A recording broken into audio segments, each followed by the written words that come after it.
I can't believe it's over. Wow. What a ride. What a ride. I've been traveling this summer and my sleep schedule was completely cooked.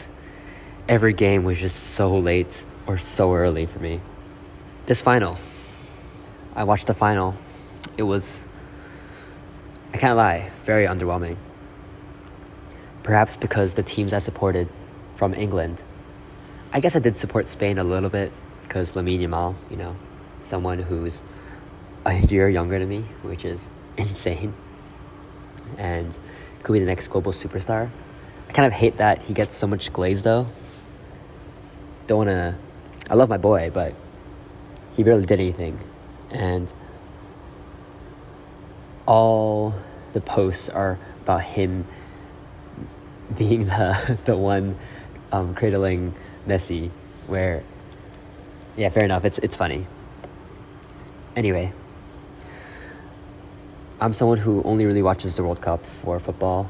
I don't really watch Premier League or any other club sports. I probably should get into it. I really don't know how to get into it. I have a bunch of friends who are into Premier League or even other leagues. But for me, I just don't have the connection. I just can't wake up for a 3 a.m. Chelsea game, for example. It's just something that doesn't really resonate with me. But countries, it feels a lot more wow. Unfortunately, every country I've supported was unfortunately knocked out, which is annoying. Especially semifinals. I really wanted England to win. I'm not English, but for me, my biggest thing in sports is I love an underdog story. I love underdogs. It's just amazing. And obviously, England is not an underdog. They have amazing players, Harry Kane, Jude Bellingham, etc. But they haven't won since, 1930? Like, come on, they need this. Spain, they won in 2010. France, they won 2018. Argentina, they won last time in 2022. So give England a win. I really wanted them to win. I was really hoping for it.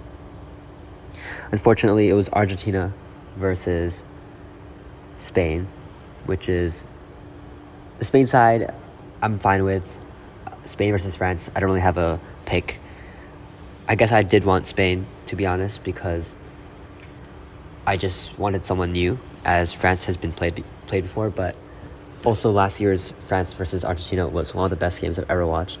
The best game I've ever watched as a not really real football fan. Before we call it, I'm just calling it football because my friends call it football. If you want me to call it soccer, then too bad. Anywho, where was I? Yeah, but unfortunately, this year, it was Spain versus Argentina. And oh my days, it was one of the most underwhelming games I've ever watched. Perhaps, I obviously understand that. I was also watching with a lot of casuals, as people who only turn up for the finals, which can be annoying, because they're like, why don't they just kick the ball? Why don't they just do this? Why don't they just do that? The kind of very casual questions, which pisses you off. But anyway, it was still a fun watch, obviously, but as I said earlier, I'm traveling, so the time zone was just annoying all of us. And it just kept going and going. Obviously, I don't mind a long game. I loved that last World Cup, France-Argentina went to penalties, and I low-key wished it did go to penalties too, because I love a penalty shootout. I just think it's so entertaining. I feel like penalty shootout is one of the most fun thing to do in football. I love when I play. It's just really cool to 1v1 the keeper. Anywho, but it was just 0-0. France was not able to score. I saw on the stats in the bottom left while watching. At one point, it was 20 goals attempt, 20 goals on target to 0 goals on target for Spain. Insane. I was actually worried that if Spain doesn't win, that's just sad, to be honest. But yeah, very long 0-0, and then a 0-1. It was a pretty good goal. It felt very, very standard, and it makes sense. Obviously, when the World Cup is, this is the most important game of the whole season, of the whole game. What's it called? The game. Then obviously people will play differently. They might play more defensively. They may play slower. But one thing though, they both teams seemed very aggressive.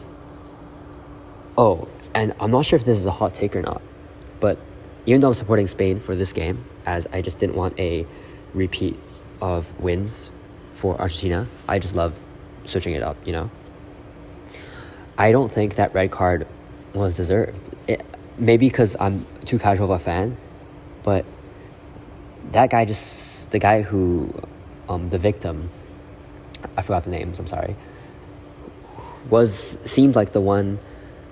The guy was there. He was just there, which I understand, but the victim did a whole somersault while the guy was just standing there, and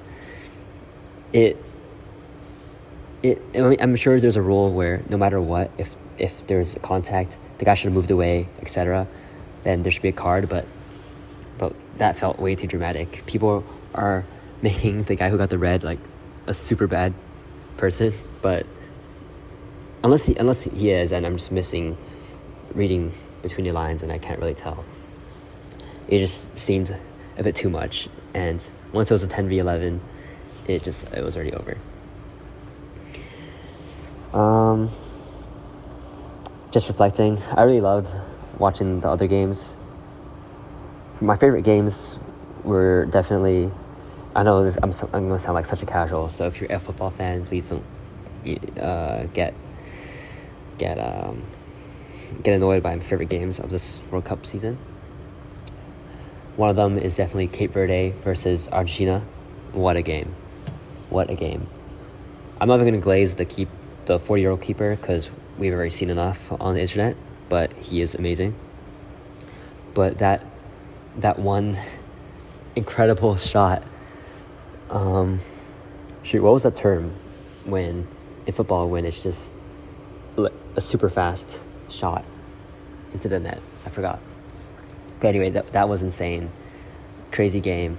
They got Argentina stressed, which was amazing. And Egypt versus Argentina, another amazing game. What a turn of events. It was so funny. One of my friends, we were watching it together, and he went to the bathroom for about 10 minutes. It was 2-0 to Egypt. He came back. He was like, all right, what did I miss? And then he pulls up the stream. Boom. Was it 2-2? It was like 2-2 to Argentina. Or was it 3-2? And it was just so funny. That I can't lie, it was Egypt did fumble, but they had a good game. Both shots were crazy tiki-takas, insane triangulation, and whatever. Anyway, that was my attempt of talking about something for my 10-minute series. Sorry, there's a lot of background noise. I'm recording on my phone using CapCut in a public place because my home has no internet, which is amazing. I will definitely look more into football. I might talk about it later on in the future, but we'll see. We still got 30 seconds. I gotta watch the highlights for the England-France game. 4-6, incredible. But yeah, overall, it's a good World Cup. Just a little disappointed about the final match. Just wasn't as entertaining as I wanted to, maybe because I didn't have a personal connection with Spain or Argentina. But Messi last dance. Give him some claps. What else? And the halftime show. For me, I'm speaking to all the casuals here, but I enjoyed it. I think halftime show it didn't feel that long. Maybe it felt longer for you guys because I see a lot of people complaining on Twitter, but I just thought it was a nice thing. It's very American. It's something that they would do, so it definitely makes sense that's there, and it's very interesting. I've seen videos of people in the stadium. They definitely did it for the camera, which I feel bad for the audience members. But other than that, I think the World Cup. I think it should stay. To be honest, I did enjoy it. All right, see you guys.